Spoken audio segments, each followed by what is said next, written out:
दोस्तों, भारतवर्ष में ऐसे सैकड़ों रहस्यमय मंदिर मौजूद है जिनके बारे में कई लोग नहीं जानते हैं। अगर आप शिव के सच्चे भक्त हैं तो कमेंट में हर हर महादेव जरूर लिखें। हजारों वर्ष पहले बनाए हुए छोटे छोटे रहस्यमय मंदिर आज भी गुप्त स्थानों पर हैं और उन स्थानों पर पहुंचना भी आम मनुष्य के बस की बात नहीं। हजारों वर्षों पहले कई प्राचीन ऋषि मुनि तपस्या के लिए कैलाश पर्वत की ओर निकल पड़ते थे और रास्ते में जाते समय वे शिवलिंग की स्थापना करके वहीं पर बैठकर शिवजी की आराधना करते थे। ऐसे कई प्राचीन शिवलिंग आज भी घने जंगलों में मौजूद है जिनके बारे में बहुत कम ही लोग जानते हैं। माना जाता है कि यह रहस्यमय शिवलिंग आज भी घने जंगलों में मौजूद है और इनके आसपास कई विचित्र घटनाएं देखने को मिलती है। कई बार इन शिवलिंग के पास विशालकाय सर्प आकर बैठ जाते हैं तो कई बार लोगों ने प्रेत, भूत एवं पिशाचों को भी शिवजी की पूजा करते हुए देखा है। इसी कारण इन घने जंगलों में जाने की कोई हिम्मत भी नहीं करता। यदि नागों की बात करें तो कई लोग मानते हैं कि पृथ्वी पर इच्छाधारी और 5 फन वाले नाग आज भी विचरण करते हैं।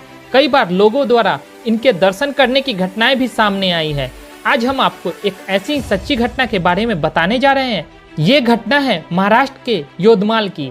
मीनाक्षी नाम की लड़की पुणे में जॉब करती थी और उसका गांव योदमाल के घने जंगलों में बसा हुआ था। मीनाक्षी के पिताजी ने उसे छोटी उम्र में ही पुणे में पढ़ाई करने के लिए भेज दिया था और उसके बाद वह अपने गांव में कभी नहीं लौटी। उसके माता पिता ही उससे मिलने के लिए पुणे में जाया करते थे। जिस जंगल में मीनाक्षी का गांव था वह जंगल काफी घना और बहुत डरावना था। वहां पर कई तांत्रिक क्रियाएं की जाती थी। इन जंगलों में कई प्राचीन गुफाएं हैं, प्राचीन पत्थर और शिवजी के मंदिर मौजूद हैं, लेकिन प्रेत आत्माओं के डर से कोई भी जंगल में जाने की हिम्मत नहीं करता। ना ही दिन में और ना ही रात में कोई भी जंगलों में नहीं जाता। लेकिन कुछ ही लोग हैं जो जंगलों की गहराई में जा चुके हैं। उसमें मीनाक्षी के दादाजी भी थे जिन्होंने अपने आंखों से इन जंगलों के रहस्यमय घटनाओं को देखा है। उन्होंने इन रहस्यमय घटनाओं की किस्से बचपन में कई बार मीनाक्षी को सुनाए थे, लेकिन आज मीनाक्षी इन बातों को काल्पनिक और झूठ मानती है। वो साइंस की स्टूडेंट थी, इसलिए उसे देवी देवताओं पर ज़्यादा भरोसा नहीं था और उसे गांव में रहने वाले लोगों से भी नफरत थी। वो उन्हें अनपढ़ और गंवार समझती थी। इसी कारण से गांव में कभी नहीं गई। लेकिन एक दिन अचानक से उसकी दादी की तबीयत खराब हो गई और उसकी दादी मीनाक्षी को आखिरी बार देखना चाहती थी। इसलिए सभी ने मीनाक्षी को गाँव में आने के लिए आग्रह किया। मीनाक्षी को अपनी दादी से थोड़ा लगाव था, इसलिए वह भी सभी की बात मानकर अपनी गांव में दादी से मिलने के लिए चली गई। जो गांव उसने बचपन में देखा था उसे कुछ भी याद नहीं था, लेकिन इस बार जब वो गांव में गई तो वहां के नज़ारे देखकर दंग रह गई। हर तरफ जंगल और खूबसूरती देखकर उसका मन बहुत प्रसन्न हुआ।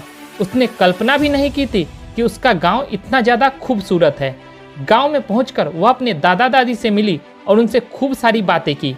उसके दादाजी ने उसे जंगल और जंगल में मौजूद विचित्र और अलौकिक शक्तियों के कई सारे किस्से सुनाए, जिस पर मीनाक्षी को बिल्कुल भी यकीन नहीं हुआ। कुछ दिन गांव में रहने के बाद मीनाक्षी ने अपने दादाजी को जंगल में जाने के लिए पूछा, लेकिन उसके दादाजी ने यह कहकर मना कर दिया कि जंगल बहुत ही भयानक है और वहां पर प्रेत पिशाचों का वास है। मीनाक्षी हंसने लगी और अपने उत्सुकता को जाहिर करने लगी। फिर एक दिन मीनाक्षी बिना किसी को बताए ही जंगल में अकेले ही निकल गई। उसमें एडवेंचर का भूत सवार था। वह जंगल में इधर उधर देखते हुए पेड़ पौधों की, अजीब पत्थरों की तस्वीरें भी लेने लगी। चलते चलते जंगल में वह काफी दूर निकल गई। फिर एक जगह पर उसे प्राचीन मंदिर दिखाई दिया, जहां पर पेड़ के नीचे एक शिवलिंग रखा हुआ था। मीनाक्षी तो भगवान को नहीं मानती थी, इसलिए उसने उस शिवलिंग को नमस्कार भी नहीं किया। लेकिन तभी उसके साथ कुछ ऐसा हुआ कि उसके रोंगटे ही खड़े हो गए। वह जूते पहनकर ही शिवलिंग के पास जाने लगी। तभी अचानक से वहां पर झाड़ियों में से सरसराहट की आवाज़ सुनाई दी। ये आवाज़ इतनी तेज थी कि जैसे कोई बड़ा सा जानवर आया हो। मीनाक्षी बहुत ही ज़्यादा घबरा गई। उसे लगा कि कोई जंगली जानवर है। वह एक जगह पर खड़ी होकर फिर इधर उधर देखने लगी। तभी अचानक से उसके सामने एक बहुत बड़ा सांप आकर खड़ा हो गया। वह था 5 फन वाला नाग, जिसे देखते ही मीनाक्षी के पसीने छूट गए। उसके हाथ से कैमरा भी नीचे गिर गया। उसने ऐसा सांप पहले कभी नहीं देखा था। एकदम भयानक फुफकारता हुआ विशालकाय 5 फन वाला नाग जो शिवलिंग के पास आकर खड़ा हो गया था। जिस चीज को मीनाक्षी काल्पनिक मानती थी वह साक्षात उसके सामने खड़ी थी। उसे अपनी भूल समझ में आ गई। उसने अपने मन को शांत किया और शिव जी से प्रार्थना करने लगी। उसने धीरे से अपने जूते निकाले और हाथ जोड़कर शिवलिंग के सामने खड़ी हो गई और यह देखकर वह 5 फन वाला नाग भी झाड़ियों में गायब हो गया। शिव जी का यह चमत्कार देखकर मीनाक्षी को ईश्वर पर पूरा भरोसा हो गया। उसे यकीन हो गया कि ईश्वर सच में है और उसने लौटकर ये बात अपने घर वालों को बताई और तभी से मीनाक्षी शिव जी की परम भक्त बन गई। आज मीनाक्षी शिव जी को पूरे भक्तिभाव से पूजा करती है। तो दोस्तों, आपके साथ भी ऐसा चमत्कार हुआ है तो कमेंट बॉक्स में जरूर बताएं। वीडियो के पसंद आने पर वीडियो को लाइक, साथ ही साथ चैनल को सब्सक्राइब कर बेल आइकन जरूर प्रेस कर दें ताकि मैं नई वीडियो अपलोड करूं उसकी नोटिफिकेशन सबसे पहले आप तक पहुंचे। तो मिलते हैं फ्रेंड्स एक नई वीडियो के साथ, तब तक के लिए धन्यवाद।